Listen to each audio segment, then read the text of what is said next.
The shift to Top Fuel. Tell me a little bit about that, getting into Top Fuel. The shift to Top Fuel for me was just to like literally like it's something I always wanted to do, that I always dreamed about.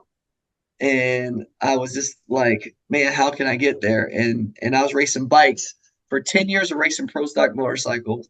It took me 7 years for somebody to finally give me a shot to do it. An It wasn't overnight something that happened. sensation It that took wasn't something 7 years. that happened overnight. Right, right. You know what I mean? So it wasn't something that happened overnight. And then when I got the opportunity to do it, it was like I never forget. It was with Lee Beard, and he was the GM, and he's also was the crew chief of one of the teams at David Powers Racing.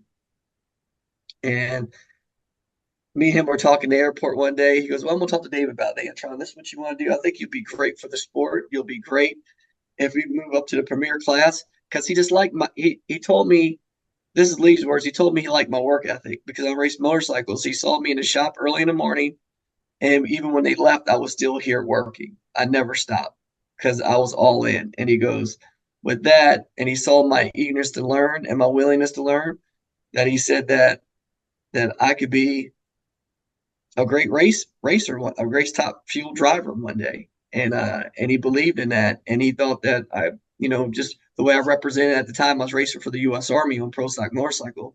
I was representing one of the biggest organizations in the world, and he goes, "Man, you'll be great. We need to put you in a top fuel car. You need to be in top fuel or funny car. You need to be one of the elite categories in NHRA drag racing."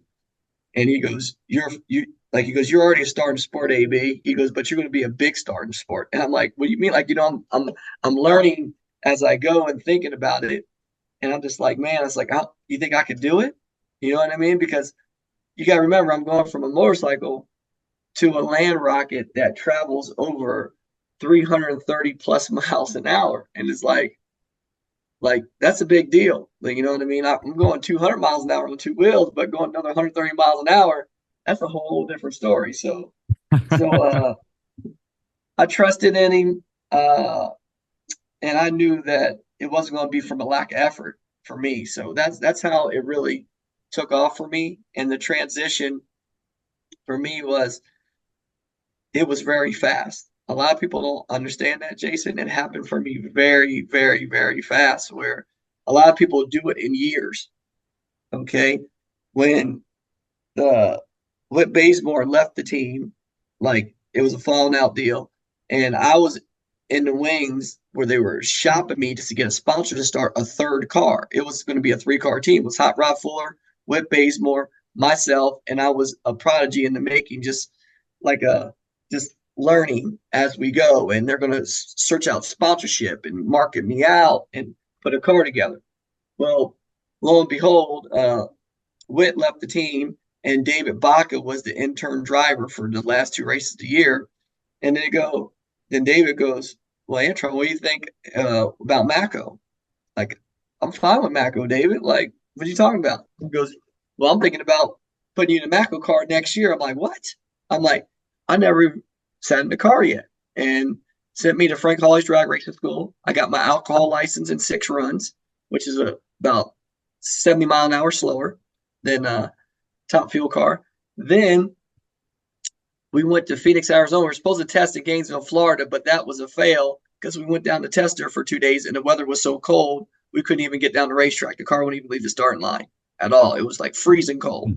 So we just went the wrong week into Florida to test.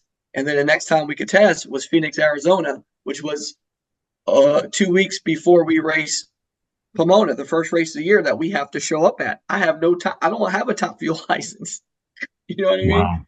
So I got 16 laps, got my top fuel license, and lo and behold, we show up to, like, you're talking about like rookie. I'm rookie. I mean, I literally lined up against a couple people in testing, but I knew how to race. I've been down the track. I knew how to the games and stuff like that. I was mentally strong there.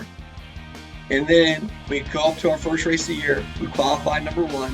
Fourth race in, we win it.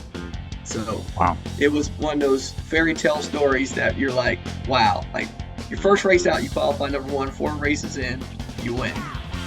So It was pretty Unbelievable awesome. story. Unbelievable story. Yeah, not exactly.